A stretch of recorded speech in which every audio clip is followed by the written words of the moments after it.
Okay, there we go. Thank you. Well, thanks very much for inviting me to come and give this presentation. If I sound funny, I caught a bad cold on the airplane over, so just put up with me, and I'll do my best here. What my presentation is about is, as you can see the title, Avoiding Short-Termism in Mining, basically through the whole mining cycle. Often, I should give a bit of background. I work a lot in Central Asia, Kazakhstan, Tajikistan, Kyrgyzstan. I work a bit in Romania. I've only been to Armenia once before. I don't know the sector here all that well. I know bits and pieces. And I've worked a lot in Africa and in parts of South America. This presentation is based a lot of my experience in Central Asia. I'm assuming some of it is relevant for Armenia, but if it isn't, I apologize. I'm going to look at, well, let me go to the next, starting from licensing and exploration, how you avoid short-termism, talk about the same types of problems during the exploitation, and then look at closure and reclamation.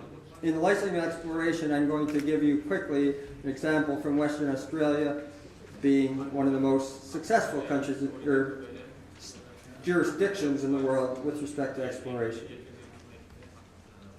This is a little bit commercial. In the World Bank, we work on the policy side and the regulation side of mining, and we go from the award of licensing, contracts and licenses all the way to the end of sustainable development. I don't have time to go through all these things, but we do work on each one of them with various countries. Okay. Exploration is the heart of mining. Without exploration, obviously there is no long term, and this presentation is about avoiding short-termism. Without an attractive and reasonable exploration licensing system, it may not matter if you have good or bad geology, no one's going to come and try and find anything. The countries I work in most former Soviet Union and Soviet bloc countries have had very little exploration since the early 1980s. In English, we say they're living off their laurels, what they had in the past. Even in Kazakhstan, which is a major mining country, the president is very worried because he sees in 10 or 15 years they'll have no mining left. They've had almost no exploration for 20 years, and in fact, as we are speaking, they're rewriting the mining law in Kazakhstan to try and make it more attractive for exploration. When you look at the 2014 Fraser study on exploration attractiveness, of 112 jurisdictions, where 112 is the worst, Kyrgyz Republic, one of my countries, which I don't take any blame for, although my boss might say differently, was 112th. The very best is Bulgaria at 49, but especially in the former Soviet Union, the eastern part, the scores were very, very low. Not very attractive for countries to go and do any work. And I know the Kazakhstan mining law very well. I hope it's the worst in the world. I hope I never see one that's worse anyway. And so it's not surprising at all that these types of scores. Kyrgyz, it's more a community problem. Their mining law isn't actually all that bad. When you look at non-ferrous global exploration, the former Soviet Union plus Mongolia minus Russia, this is the way they presented the stats. I'm sorry, it sounds complicated. It was only 2% in 2013, which is the same as one country in Africa, the Democratic Republic of Congo, or DRC. Since 2000, there have been 14 Tier 1 discoveries, non-iron and coal, in the world. None of these were in the former Soviet Union. Tier 1, when you get this presentation, you'll see speaker's notes. Please send it out with the speaker's notes, and it just defines what a Tier 1 is. It means a really, really large one, like the Grasberg that we saw in the ad, or the program there. There have been no Tier 2 discoveries in the former Soviet Union minus Russia since 2000. Russia, there's been 2. Tier 2 is still quite a large discovery. There have been some Tier 3s, but even that, very few. Okay. Exploration is very costly. There's a quote here from R.J. Eggert at Colorado School of Mines. You start out with 500 to 1,000 grassroots exploration, and you end up one profitable mine. I mean, this is, guesstimation, but it's probably not far from the truth. In the former Soviet Union countries, and I don't know if this is true in Armenia, exploration, the role of the government is often very different than in other countries in the world. They tend to think of themselves, the geological agencies tend to think of themselves as exploration companies rather than government agencies that supply geological information to the private sector. But at the same time, their budgets are way too small to be effective. So what happens is that nothing gets discovered. Expenditure on non-ferrous, means non-iron ore exploration, was $18.5 billion in 2012, and there were 60 discoveries, including quite small ones. When you do the math, that's $308 million per discovery. In Tajikistan, they have a $10 million budget, and they want to be an exploration company, the geological agency in Tajikistan. And yet, the average discovery costs $308 million. And that doesn't count moving to a bankable feasibility study. That's just getting to a pre-feasibility rate. Most exploration fails. The moral of this is, or the lesson of this, most exploration fails. Let someone else pay for it. Why would you want your tax-paying citizens to pay for it? Basic principles for if you want to get exploration in your country. If you don't follow any of these. But if you want mining companies to come, these are the basic principles. I'm not going to go through much detail. Some are quite obvious. Security of title. You can't just have it taken away from you. Exclusivity. If I have claim on an area, no one else can move in. First come, first serve. If I come and claim an area, 3 months later or 6 months later, no one else can come in and take that claim away. Non-discrimination between foreign and domestic companies. Very important one, transferability of the license. Most exploration I should say, is done by junior companies. They have no intention of mining the property. They're just trying to find something and sell it to a bigger company. And so they need to be able to have transferability. Many countries will have a capital gains tax on transferring that property, which is fine. Not everyone, in fact, I don't know why more don't, but a lot of them don't. And in fact, we'll see Western Australia in a minute. You need a good dispute resolution system. Another very important point, work programs. A lot of countries don't have compulsory work programs. As we'll see in the Western Australia example, there's a minimum amount that you have to spend per hectare, square kilometer, per year to keep hold of your license. You can't just put a claim and sit on it. And this is a big problem in many countries in the former Soviet Union. Not just there, all over the world.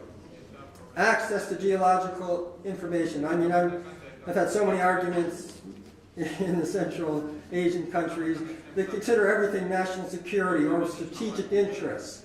Why? I mean, why is a gold deposit of strategic interest or the potential of a gold deposit? And so you can't get geological information.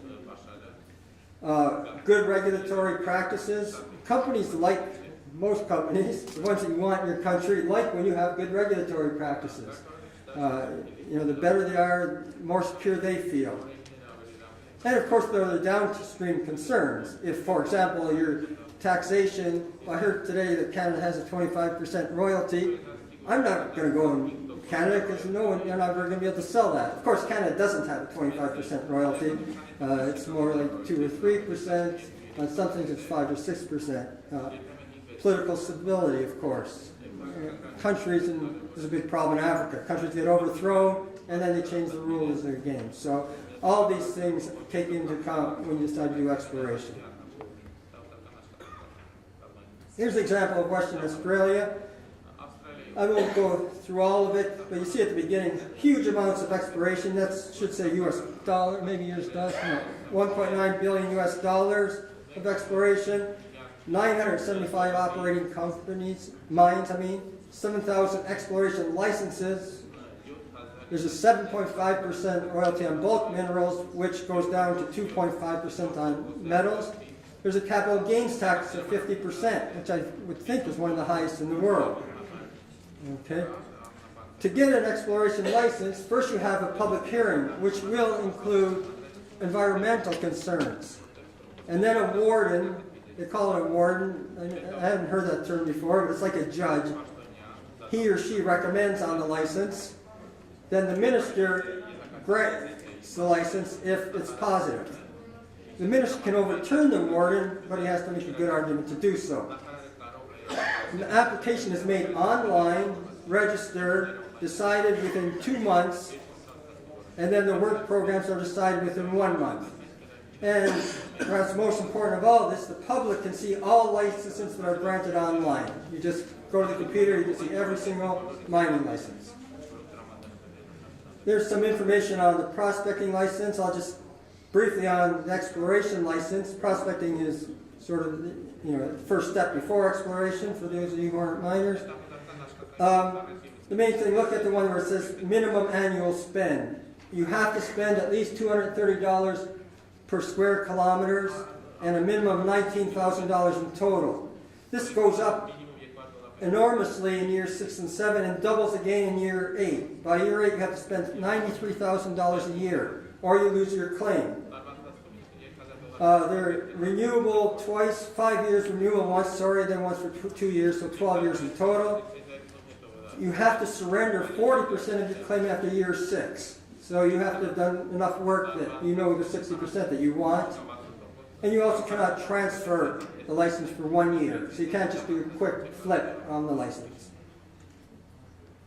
Okay. Some more basic facts. When you get these presentations, you can go through it. That all surveying work goes to the government, which then makes it public after you get to a certain stage. You must consult and negotiate with indigenous peoples if relevant. Must do miner rehabilitation. In Western Australia, all mining operations, but not exploration, have to have the financial certainty, which I'll talk about more later.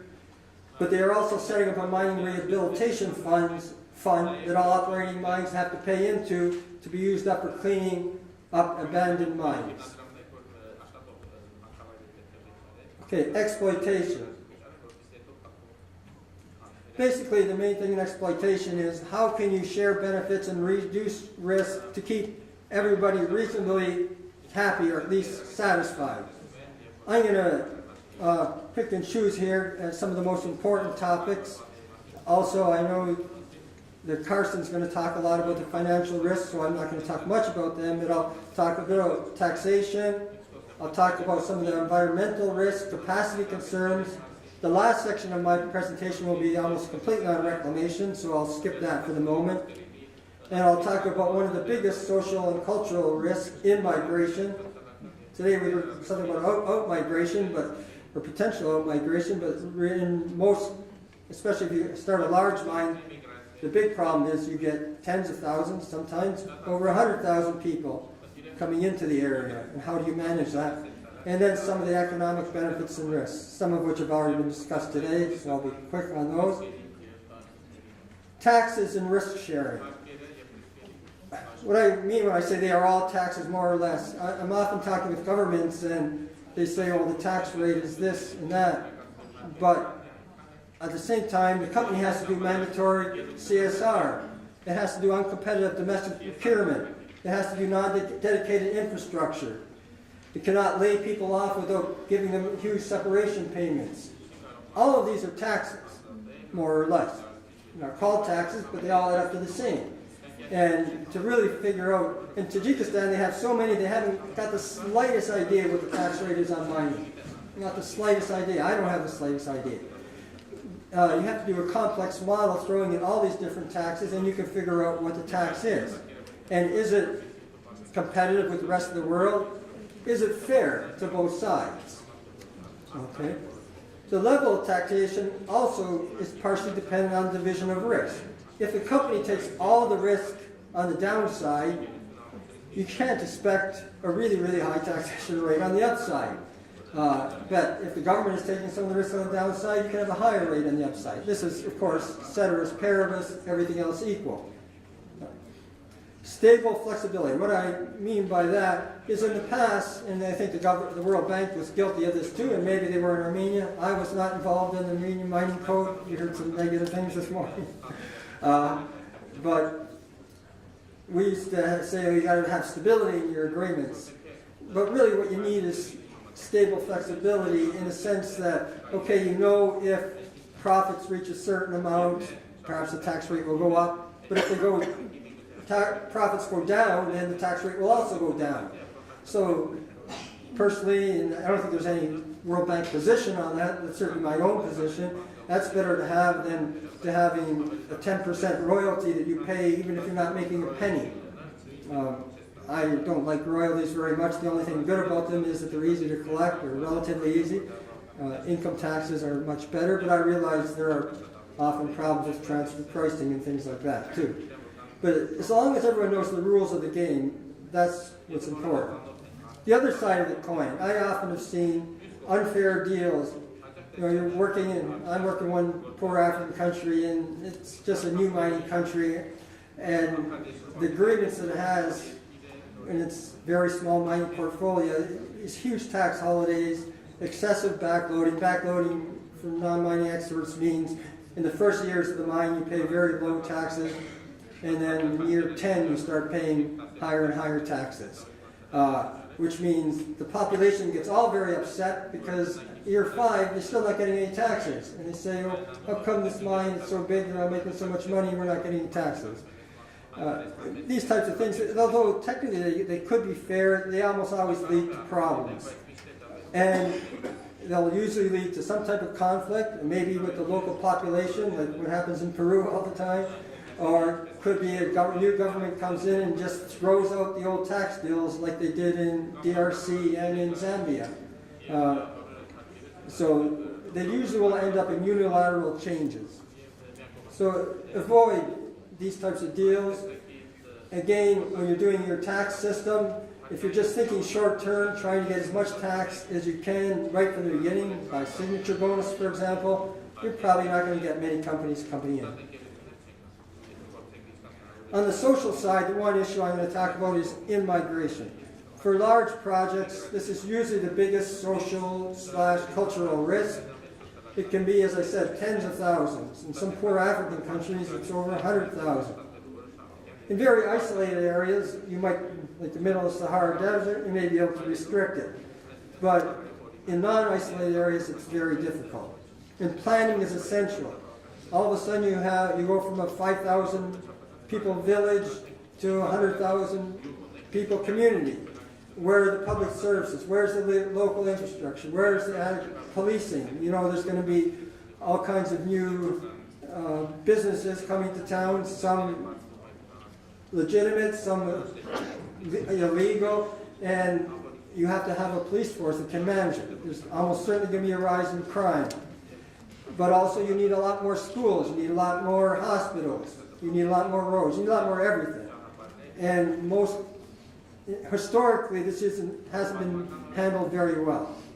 The capacity of local government, and especially, that's probably more in Africa, is very, very low. They have no budgets, no idea of town planning. And then there's the problem of the original residents. They're the ones that have to put up with all this. And so they'll expect something for it. Preferences for certain jobs, especially the lower skilled jobs. Training to do medium skilled jobs. Ones who don't benefit from either there, they're going to face rising costs. For example, let's say there's eggs they buy, any meat they buy, and somehow there needs to be some type of compensation or they're going to get lots of problems. The main point is in-migration has to be planned for. In the past, it rarely has been. On the economic front, a lot of that you saw in the short movie we just saw. There's often jobs with much higher wages. New skills are learned. One of the things I think that should be emphasized is most of the skills learned in mining operations or selling things to mines are transferable. You can use them in other industries. So it's not as if they just learn these skills and the mine closes and the skills disappear. You can use them elsewhere. Selling goods and services to the mine. I don't know if you said that in the movie, but there's usually 4 or 5 times the jobs in selling goods and services to the mine than in the mine. Also, the miners are going to demand goods. The suppliers to the mine, they also are going to demand goods. So you can have a lot of jobs that way. On the other side, there's the lost farmland, or there may be lost farmland. I've worked in Bolivia a lot, and there was a big mine there, and they gave cash buyouts, very generous cash buyouts to a lot of the farmers. 2 years later, they were all back. They'd all bought motor scooters and all other kinds of gadgets which no longer were functioning, and they were no longer had any money, and they came back to the mine and said, you know, we have nothing. We've lost our farmland, the money's gone, so what are we going to do? So the mine had to start over again and move to new livelihoods programs like we saw in the program before. And set up actually one of the very first foundations which was aimed at creating new livelihoods for people in mining communities. There has to be a realistic assessment of what the post-closure future will look like. And that's part of when you do the new livelihoods too. You don't just want to, I remember when I was a kid, they were training everybody to be a refrigeration specialist, and there were 3 or 4 different things like that. And they trained thousands and thousands of people to do that in the community colleges. And of course, that wasn't realistic. And I've seen that too in mining foundations doing similar type of thing. You have to, if the mine is in a very remote area, and when it closes, almost no one's going to live there, you don't want to be giving livelihoods for people who are going to sell to these people who are no longer there. You have to be very realistic. Environmental. Laws and regulations, that's the easy part. But of course, as was discussed this morning, does the government have the capacity to monitor and enforce these laws and regulations? And building this capacity takes a lot of time. And one of the biggest problems, and I don't know if that's a problem here, it is probably everywhere else I work except Kazakhstan, is the public versus private sector wages. It's very hard to keep people in the public sector because as soon as they become good, they can make 3, 4, 5 times as much in the private sector. I call this the catch-22 of a mining boom country, is that in mining boom countries, there's lots of demand for people with high skills. There's very few of these, so they come up through the public sector, and if they're good in the public sector, they immediately get scooped away. So the public sector is always short-handed. So this is an important problem that has to be dealt with, or you're going to end up in a short-term with long-term problems, I should say. Civil society, of course, has a huge role, especially in countries with regulatory agencies which aren't very strong. Community monitoring. This doesn't have to be haphazard, it can be organized. Of course, a lot of companies are worried about the reputational concerns. I always find it strange that countries don't want foreign companies to come in, because it's the foreign companies who are most concerned about the reputations, and they're the ones that are much easier to bash through the media, through the internet, through whatever you want. If they're not behaving well, you can really hurt them very easily, and which is why I say you should have an equal treatment of national and international companies. 7 or 8 years ago, I did this small bit of research on tailing dams. And if you look at all of the, since 1970 it was, 70 to 2003 or 4, something like that, if you look at all the major tailing dam failures since 1970, there were 5 or 6 that were international companies. Everyone had heard of them, but, and I'm talking, these were all major, there were 28 or something like that, which were national companies and no one had ever heard of.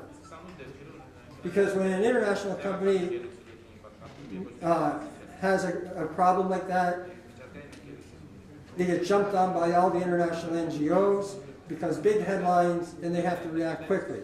National companies are often they're often let off too easily, and they don't get the same type of treatment. Okay, the last part, closure and reclamation. I'm not going to go through this because you probably can maybe see it better than I thought. It's complicated. There are so many stakeholders, there are so many things to worry about. I'm going to go through some of the main issues. You can see things like what are the termination benefits? The community is worried about economic diversification. The national government may be more worried about the macroeconomic impacts, revenue stabilization. In the past, the focus on mine closure was almost totally on biophysical aspects: demolition of the plant, pollution remediation, land rehabilitation, human resources. But now it's encompassing much broader issues, such as the social and economic consequences of closures on communities. Of course, you have to join the two of them because they're both very important. Effective mine closure equals, this is actually Rio Tinto's slogan, effective mine closure equals sustainable development in action. So mine reclamation and closure, I'm separating the two because when I talk about reclamation, I'm talking about the environmental aspects. Closure, I'm talking about everything, has now become an integral part of the mine design process. But at the same time, things change. A mine might last 25, 50 years. Things are going to change. The environmental standards are likely to change, almost certainly going to change over such a long time. The environmental technologies are going to change. Types of jobs are going to change. And so it has to be evolutionary given the long life of the mines and the things that can change. Here's Rio Tinto's closure strategy. We begin with baseline studies of everything, assessment of the issues and the risks across a range of possible closure outcomes, determine a long-term vision, and set the closure objectives for the natural and social environment consistent with this vision. Identify the alternative closure options, evaluate them, and select the preferred options, and gain stakeholder input and endorsement for preferred options. Now, I took this off the web. I thought it was quite good. The only thing I didn't like is this gain stakeholder input endorsement. I thought it should be moved up. And maybe it's just the way it was written, but it should be integrated, certainly right from bullet 3 at least. Okay. And ensure alignment with the business of the closure plan with business plans, including mine plans. Implementing the closure plan, again, Rio Tinto. Implement rigorous planning, develop solutions to mitigate potential liabilities, undertake technical and socioeconomic work programs to better understand risk. Very important point, bullet 4, undertake progressive rehabilitation of disturbed areas whenever that's possible. Maintain consultation and communication with the government, community, employees, and other interested parties.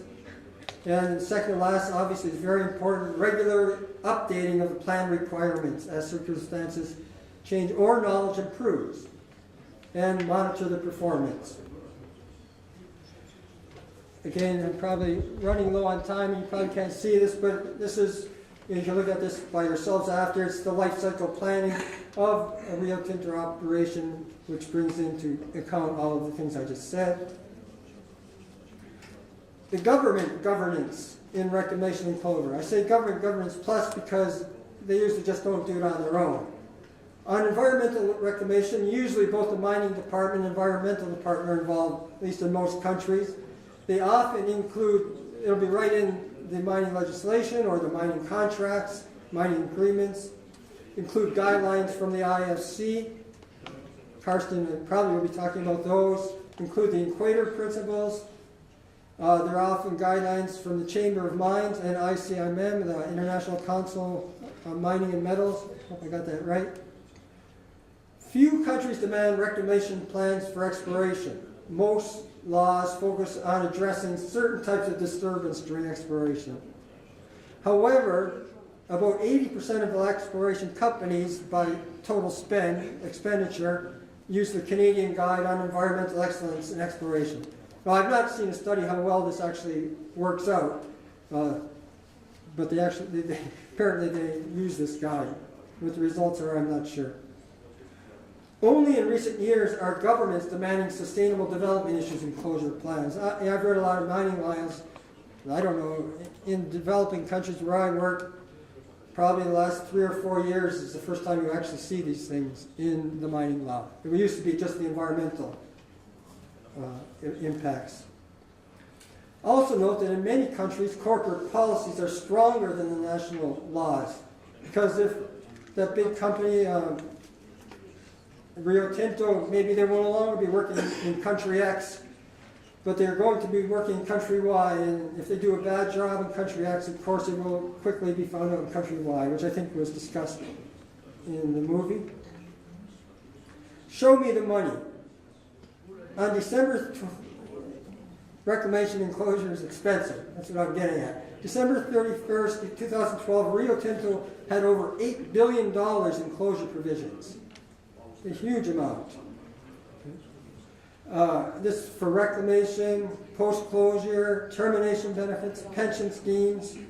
Almost all jurisdictions now require financial assurance, where the company has to put up money in advance for reclamation or for any type of environmental disaster or for closure. But usually the assurance is for environmental matters. When you get the speaker notes, there's actually a reference to a publication which shows one way, actually gives more than one way, of determining the size and the form of financial assurance. Determining the correct amount can be quite complicated. If it's very onerous, it can freeze out many companies, but if it's not strong enough and the company goes bankrupt, then the taxpayer ends up with the bill. Beyond environmental matters, this is new territory. You usually will not see that in financial assurance. The company may actually set money aside on themselves, but it's not legislated. Okay, finally, conclusions. Mining is a long-term business, but both governments and firms often behave in a short-term manner. Certainly not all governments, and certainly not all firms, or even most, but I've seen some on both sides. Governments want to maximize revenues from existing mines. They often don't think, well, what about the next 10 or 20 mines? They just think of the ones that are there right now. So let's maximize those revenues, get no exploration, no new investment. You should be trying to maximize revenues over the next 20 years or 30 years, whatever your vision is, from the mining sector, not from particular mines. Companies want to recoup their investment quickly, so they love tax holidays, they love backloading taxes, so they can get their investment in quickly. But even if it's done in a fair deal, I've seen over and over again it leads to problems because the citizenry, communities, national level, they complain, why is this company making so much money and they're not paying any taxes, and they've been, year 6 now or it's year 7. So